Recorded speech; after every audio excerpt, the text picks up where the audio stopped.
Bonjour à tous, j'espère que vous allez bien. On va faire un petit point aujourd'hui sur l'économie globale. On va parler bien sûr des indices américains. Je vais vous reparler du petit indicateur ici qui est très intéressant sur les constructions immobilières qui permet justement de noter un petit peu la santé économique. On fera aussi un petit tour sur l'inflation. On parlera un petit peu d'inflation, des tarifs douaniers bien évidemment. Juste avant, je vous rappelle qu'on a mis en place des algorithmes qui sont rentables sur le marché crypto. Ce sont des algorithmes qui vont exécuter des trades, qui n'ont pas d'émotion, rien du tout. Ils sont conditionnés et codés justement pour répondre à des conditions techniques bien précises. Ils ont encore fait de super résultats cette semaine. On vous les met accessibles gratuitement. C'est le premier lien en commentaire épinglé. Tous les liens utiles concernant mon contenu, ça vous ramène sur cette page. Il faut juste s'inscrire sur BitGet pour les obtenir. Validez votre KYC sur la plateforme. Donc vous vous inscrivez via notre lien partenaire, sinon ça ne marchera pas. Ensuite, vous cliquez sur ce lien, obtenir nos algo trading 100% gratuitement. Je rappelle que vous conservez 100% des gains. Vous remplissez ici prénom, email, identifiant BitGet. Vous cliquez sur rejoindre. Et ensuite, vous regardez ce petit lien. Configure nos algos de trading. Il y a 4 vidéos à regarder. Elles sont dans l'ordre 1, 2, 3, 4. On vous explique tout. Comment lancer les algorithmes, configurer les montants, configurer les risques, voir les trades, exécuter, voir les gains réalisés, couper les algorithmes, les relancer. Bref, tout est expliqué de A à Z. N'hésitez pas à en profiter.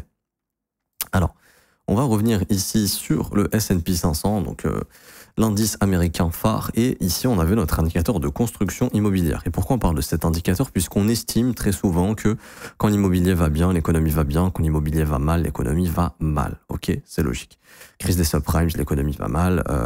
2000, éclatement de la bulle Internet, il y a eu aussi pas mal de baisse sur les prix immobiliers. Bon, c'est tout un petit peu corrélé, mais ici, cet indice de construction immobilière est intéressant puisque l'achat d'une vie aux États-Unis, c'est une maison. Ok, les Américains s'endettent énormément pour acheter leur maison ou faire des études. Il faut bien comprendre que si les gens ne peuvent plus se loger et qu'il y a un ralentissement dans la construction, c'est-à-dire qu'il y a moins de demandes en logement, et ça veut dire tout naturellement que les entreprises en construction immobilière vont faire moins de rendement. Si elles font moins de rendement, ces actions-là vont baisser, donc notre indice va baisser tout simplement. Et s'il y a moins de rendement du côté des constructions immobilières, ça veut dire qu'il y a un ralentissement du marché immobilier, et s'il y a un ralentissement du marché immobilier, très souvent ça va aussi annoncer un ralentissement de l'économie, puisque ça peut aussi indiquer que les gens perdent leur travail, donc tout simplement ils peuvent moins travailler, donc ils ont moins de revenus, donc ils peuvent moins s'endetter et moins créer de la dette, et c'est la dette qui fait augmenter, vraiment je vous résume grosso modo, mais c'est la création de la dette qui fait augmenter et croître l'économie, puisqu'on est dans un système comme ça. Et du coup, notre indicateur, lui, était en train de diverger depuis pas mal de temps, en train de nous dire il y a quelque chose qui cloche. Et puis bon, l'investiture de Trump, tac, tac, tac, les marchés sont retournés, Trump qui annonce ses tarifs, et ensuite les marchés qui baissent. Alors, est-ce que le bottom est in? Oui, il y a une grosse probabilité maintenant que le bottom soit in, puisque ici, on a pricé quand même le pire du pire. C'était des tarifs douaniers très importants, et ces tarifs douaniers vont être revus à la baisse pour tous les pays, probablement. Pourquoi? Parce que les États-Unis négocient avec un petit peu tous les pays, et il y a beaucoup de pays qui sont prêts justement à accepter des tarifs un peu plus élevés qu'il y avait sous le régime de Biden, mais des tarifs qui seraient moins élevés que ce que voulait mettre en place Trump.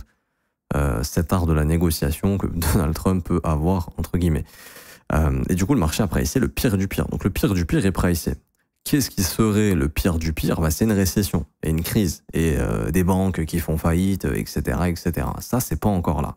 La récession, est-ce qu'elle est déjà là? Non.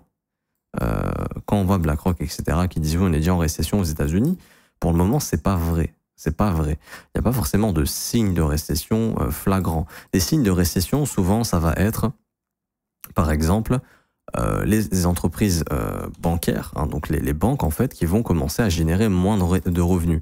Et là, c'est clairement pas le cas, parce qu'on a Bank of America qui a encore des revenus plus importants que les attentes, et leurs revenus continuent d'augmenter. Donc ça, c'est des trucs importants qu'il faut prendre en compte. Également, on va avoir tout ce qui est chômage, etc. Le chômage, il n'est pas haut aux États-Unis, il est même encore très bas, donc c'est pas un signe de récession. Le PIB américain est encore assez élevé. En Europe, oui, par exemple en Europe, en Allemagne, en France, on est en train de rentrer dans des récessions. On est en récession pour certains pays d'Europe. Il y a une récession qui commence à pointer le bout de son nez en Europe. Mais aux États-Unis, c'est pas encore le cas. Et donc, au cours des prochains mois, peut-être que ce sera le cas, mais pour le moment, ça ne l'est pas. Et notre indicateur va nous aider à y voir plus clair, parce que si cet indicateur il n'arrive pas à remonter et qu'il continue comme ça de descendre, là, ça pourrait indiquer qu'on va avoir un ralentissement éventuellement économique aux États-Unis, et que on verra si l'inflation suit, enfin, pardon, si pas l'inflation, mais si le chômage suit, etc. Donc ici, si on fait un petit tour au niveau des datas du chômage, je vais venir ici, on va écrire ici, alors, je vais aller sur Forex Factory, je pense. Est-ce que je vais sur Forex Factory ou je reste ici? Bon, je vais rester ici.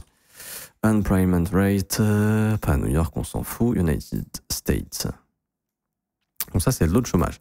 On voit que le taux de chômage est plutôt stable. Alors, il est en train de monter, c'est vrai. On est en train de remonter. Ça, c'est Covid, par exemple, où les gens étaient au chômage ici. Donc la planche à billets était nécessaire. On voit que ça commence à remonter, mais il n'y a rien de dramatique. On voit que en 2015, par exemple, on était quand même encore à 5,6% de chômage. Bon, malheureusement, je ne peux pas voir la data, je ne suis pas connecté, mais on a eu des taux de chômage qui étaient quand même déjà beaucoup plus importants que ça. Donc pour le moment, ça va. Également, ensuite, on a le PIB. Donc là, on prend les États-Unis. Les États-Unis sont encore premiers. C'est intéressant de le noter. Bon, il y a des pays d'ailleurs qui faisaient mieux que les États-Unis, mais là qui se sont beaucoup calmés récemment, surtout en Asie, Arabie Saoudite aussi. C'était pas mal boosté sur ces 2 dernières années, je m'en souviens, ça a un peu perdu. Donc là, il y a pas mal de pays qui commencent à voir leur PIB le PIB de croissance commence à reculer un petit peu, mais c'est un extraordinaire. Le PIB continue de monter, c'est juste la croissance. Le momentum du PIB qui baisse un petit peu. Et donc là, au niveau du PIB américain, on est encore à 2,4. Donc tant que le PIB est plutôt élevé, je veux dire, il n'y a pas forcément de risque de récession. Maintenant, c'est vrai que si le prochain PIB il est sous les 2%, là, ça va commencer à indiquer un PIB qui baisse.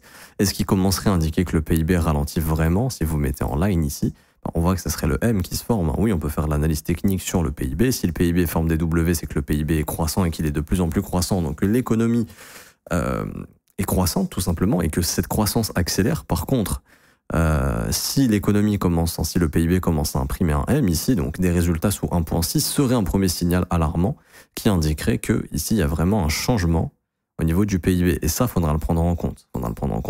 Je suis deg parce que j'ai pas encore toute la data, mais si on prend ici ce M qui se formerait, oui, là, faut bien comprendre. Par exemple, ici, vous voyez, là, le PIB a commencé à former un M. Bon, après, il y a eu Covid, bien évidemment, on a sorti la planche à billets, mais ça, on l'a pricé. Et en fait, on a eu une mini-récession. C'est juste la Fed qui a sauvé l'économie en ayant imprimé énormément de pognon, puisqu'on voit un Q3 2020, PIB plus 35%. Donc, quand tu imprimes des milliers de milliards, c'est tout de suite beaucoup plus facile. Mais ça à prendre en compte. Donc, pour le moment, tout ce qui est tarif douanier, etc., c'est pricé. Ça, faut bien le comprendre, c'est pricé, c'est-à-dire que pour le moment, c'est pricé. Et donc, si on a une récession, là, je vais l'écrire. Si récession, alors oui, il faudra s'attendre à une future vague baissière. Quand, j'en sais rien, mais la récession va peut-être frapper l'économie américaine dans 6 mois, 1 an et demi, on n'en sait rien. Mais à ce moment-là, oui, le marché ira pricer cette récession et très probablement qu'on ira chercher des plus bas. Amusez-vous à lire sur Google Trends, écrire le mot récession, vous mettez aux États-Unis et vous allez voir que quand il y a des pics sur Google Trends, par exemple en 2008, on était très proche des bottoms. Sur la crise de 2008. En octobre 2008, on a eu le plus gros pic de la recherche récession. On était au bottom. Ce qu'il faut comprendre, c'est que souvent le marché price en amont cette récession. Et quand les médias, et quand ça se voit sur les chiffres et que tout le monde en parle, en fait, c'est quand le marché est en train de chuter qu'on justifie ça par la récession et que les gens se mettent à paniquer alors qu'on est plus proche du bottom. Parce que le marché, il était là. Il sera peut-être là, par exemple, s'il y a une récession. Et là, vous allez voir tous les médias qui vont parler des récessions, d'années difficiles, etc. Alors que ça sera à ce moment-là. Je dis pas que ça va arriver, mais c'est pour vous donner une idée, s'il y avait une récession, c'est comme ça que ça pourrait se passer. C'est ici, en fait, que tous les médias vont parler de récession. Il y aura de la peur, du doute, comme ça, un peu, où le marché pourrait faire ça, mais il serait en train, en fait, de former un bottom. Mais les gens ici seraient en mode panique et vendraient leurs actions américaines en se disant les prochaines années seront dégueulasses, alors que qui dit récession dit planche à billets et dit un marché qui remonte par la suite.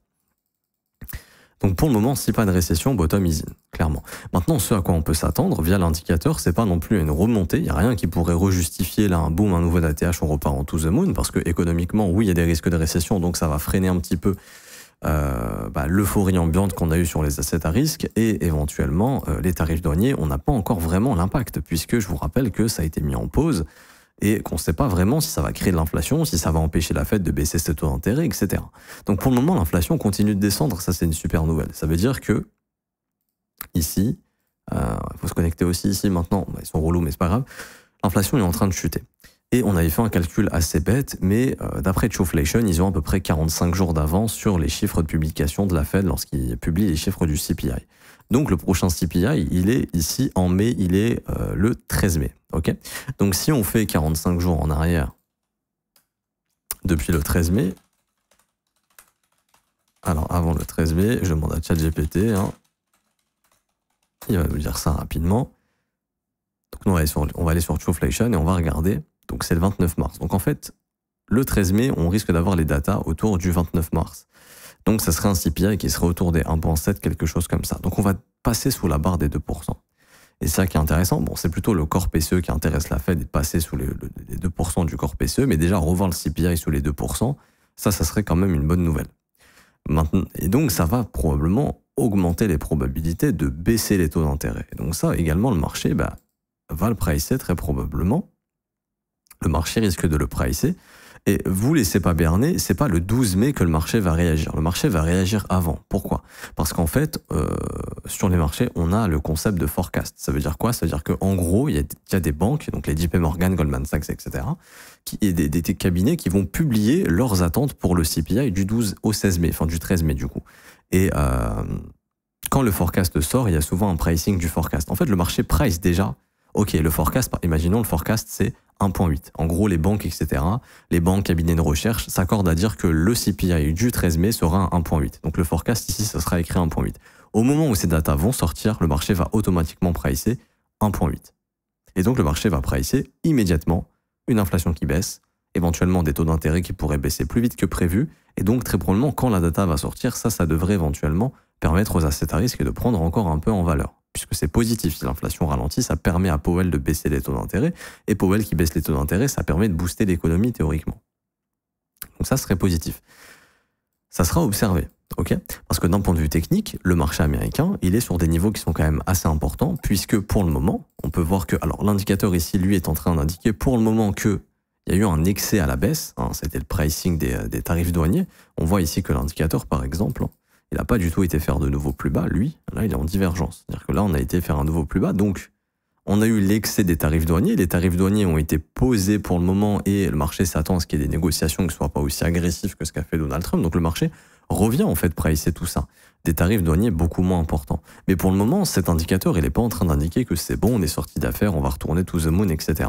Donc ce qui serait le plus probable, à mon avis, c'est que le bon forecast du CPI va permettre au marché américain probablement de revenir retravailler un peu plus en profondeur cette jambe baissière. Et ce qu'on va observer, c'est deux niveaux. C'est le niveau sur Fibonacci du premier arrêt et la zone de rechargement de short. C'est-à-dire que je prends un Fib, on peut voir que le premier arrêt a été cassé, et donc on peut s'attendre éventuellement à ce que le marché vienne chercher la zone de rechargement de short. Ok. Donc, au cours des prochaines semaines, ce serait pas déconnant d'avoir un marché américain qui vienne rechercher ici, en weekly, le précédent order block. Là, il y a un order block ici en weekly qui s'est formé. Ce serait pas déconnant d'aller dans la zone de rechargement de short et de revenir travailler cette EMA 200 daily ici que vous voyez autour des 5779 points et la zone de rechargement de short de toute cette impulsion baissière.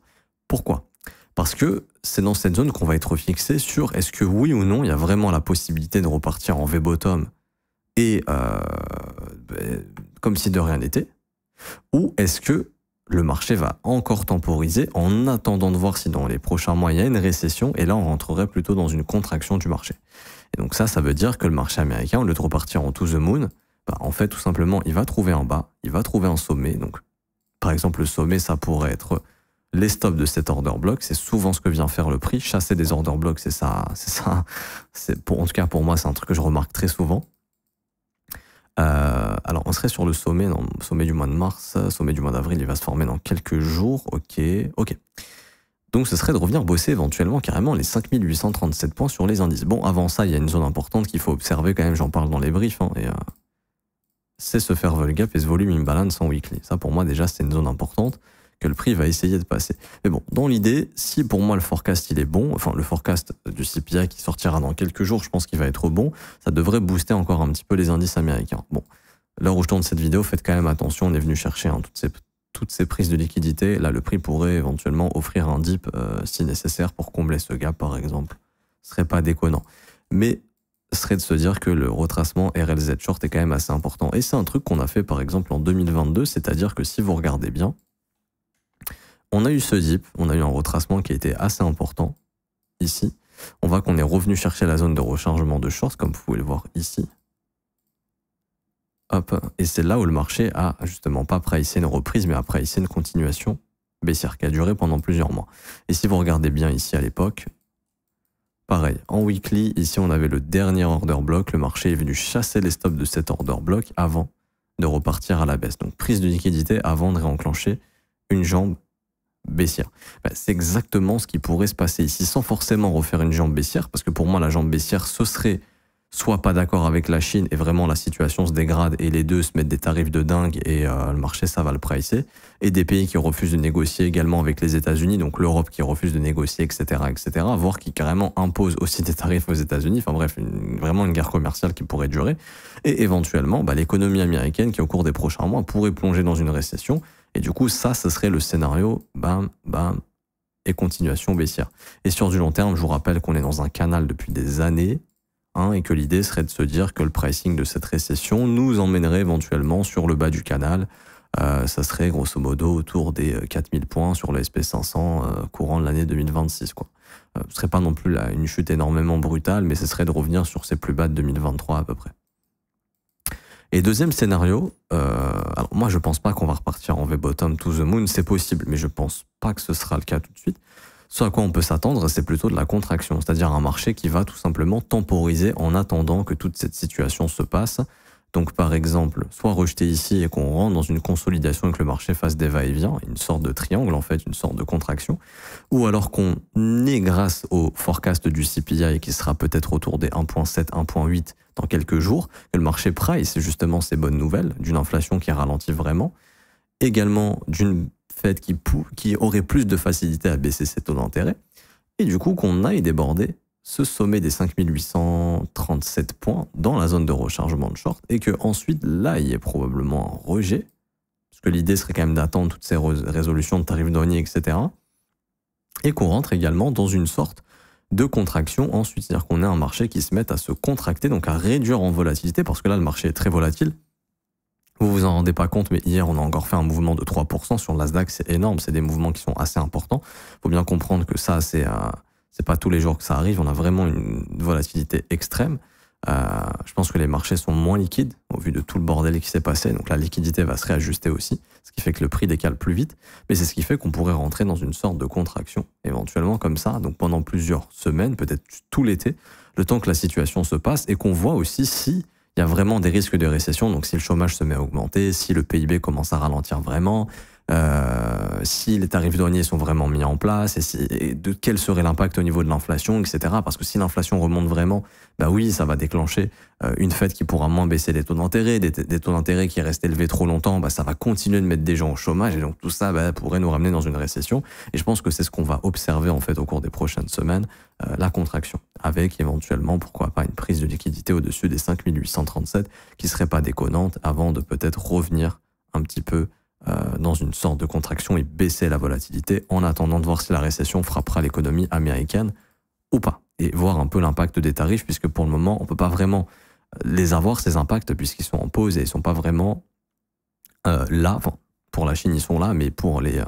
autres pays du monde, ces tarifs sont pas vraiment là pour le moment, et donc on voit que l'inflation bouge pas trop. Dernière chose que je rajouterais, c'est que un truc important à observer, c'est le 1er mai. Tous les premiers du mois, il y a une mise à jour de l'inflation sur Trueflation. Et je pense que les prix se mettent à jour, ou leur calcul se met à jour. Ils font une grosse update. Et on verra si le 1er mai, ça fait pouf. Si ça part comme ça très fort, ça, c'est pas bon. Ok, ça pourrait indiquer que, oui, il y a beaucoup d'inflation, parce que là, je pense qu'on va avoir les premiers impacts des tarifs douaniers imposés sur la Chine par les États-Unis.